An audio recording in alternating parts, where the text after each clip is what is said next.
आज इस अमर कथा की कथा जो कल मैंने आप सबको शंकर भगवान की कथा को सुनाया साहब, किस किसने सुनी कल? हाथ खड़े करके बताओ कौन कौन सुना था? हाँ। शंकर भगवान की जब कथा पूर्ण हुई तो पार्वती मैया ने कहा आप अमर क्यों हैं? वंदे देव उमापतिम सुर गुरुम वंदे जगह कारणम वंदे पन्नग भूषणम मृगधरम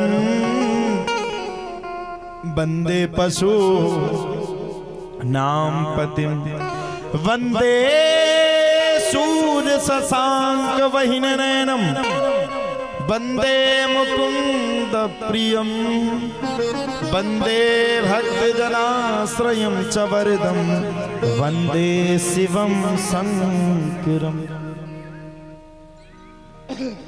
पार्वती मैया ने पूछा बोले बाबा से, आप कौन सी कथा को सुनकर के अमर हो जाते हो, हम कौन सी कथा को सुनकर के अमर नहीं होते? पहले तो ये बात बोले बाबा ने बताया देवी बड़ा गहरा राज्य है, सुनना चाहती हो तो बिल्कुल सुन लो, मैं सुनाने के लिए तैयार हूं, लेकिन ध्यान पूर्वक सुनो।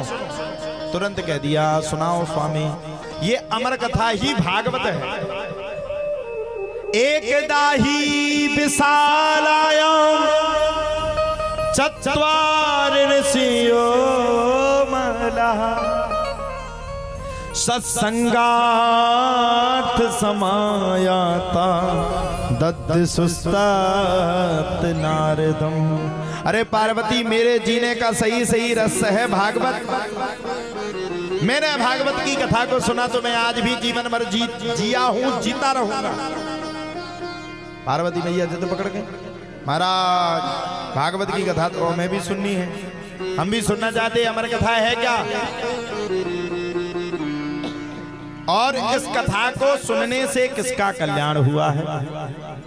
जब अमर कथा की बात सुनी तो भोले बाबा ने मना कर दिया, पार्वती तेरे बस की ना है ये कथा सुनना, ये कथा सुनना तो अच्छे अच्छे लोगों के बस की नहीं है, तू क्या सुनाएगी इस कथा को, क्या सुने? पार्वती कहती महाराज क्या बात करते हो, मैं कथा को क्यों नहीं सुन सकती? तुम तो सुनाओ तो सही मैं सुनूं। माता भी आती है, सुनाओ तो सही मैं सुनूं। लेकिन 2-4 मिनट के बाद फिर मन डूब जाता है।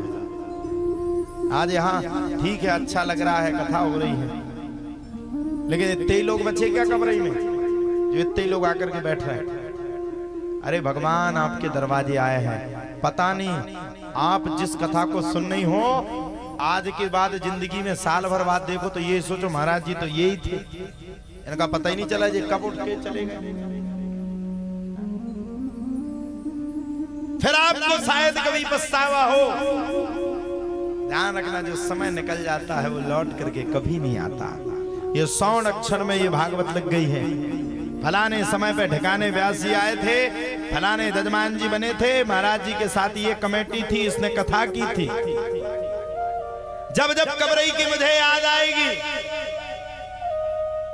तब तब कबरई की याद में मुझे याद आएगा कि फलाने लोग थे, ढिकाने लोग थे, वो मेरी मदद में थे, वो मेरी कथा में खड़े हुए थे, मेरी एक एक मिनट व्यवस्था को देख रहे थे।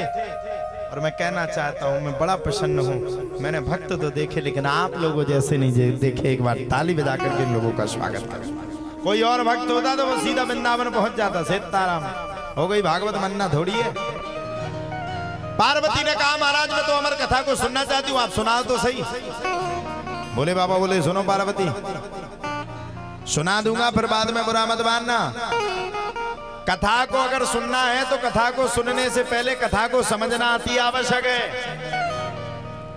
कथा को नहीं समझोगी तो कल्याण नहीं होगा।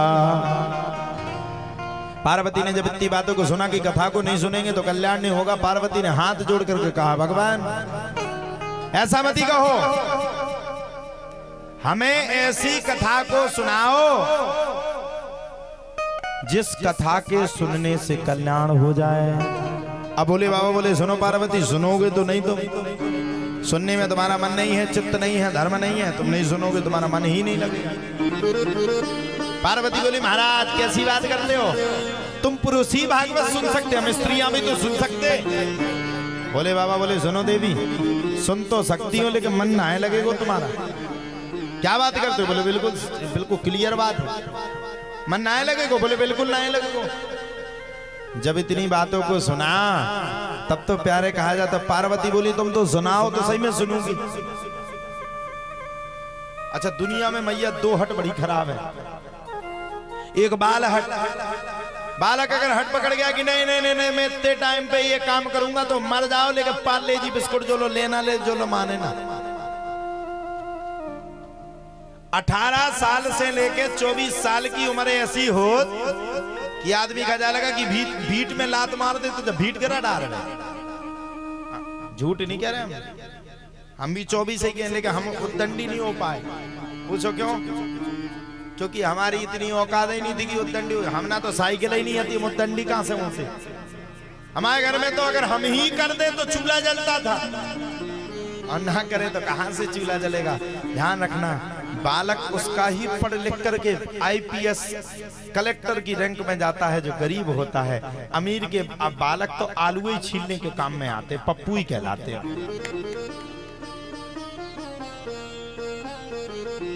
देश का प्रधानमंत्री वही बनता है जिसने चाय को बेचा, उसे अनुभव है साहब गरीबी क्या कहलाती।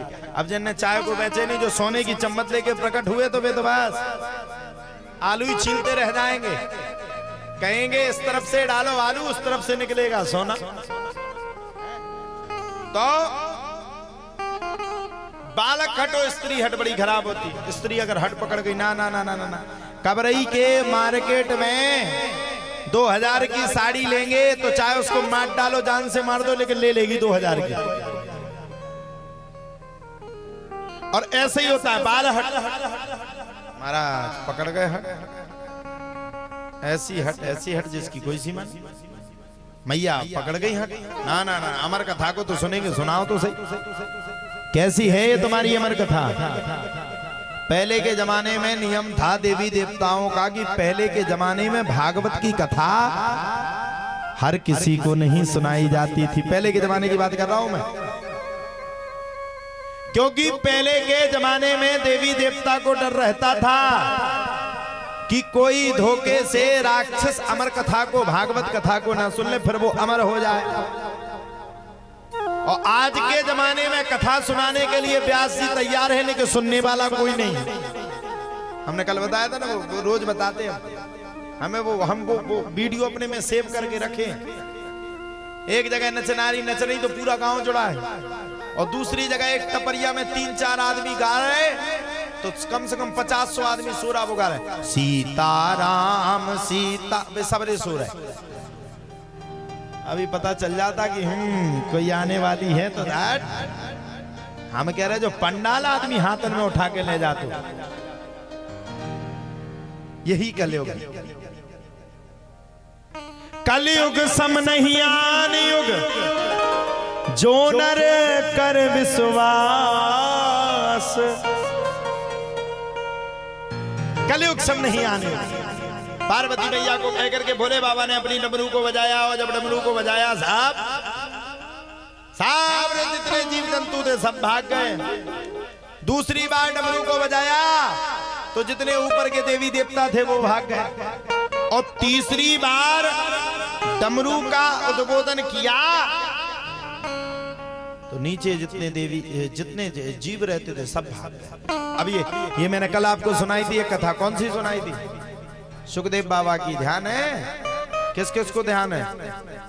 सुखदेव बाबा अंडा के रूप में पल रहे थे, और जैसे ही तीसरी डमरू को मारा तो सुखदेव बाबा को तोती ने चोंच मारी, और सुखदेव बाबा तोता के रूप में प्रकट हो गए। बोलो सुखदेव जी महाराज की।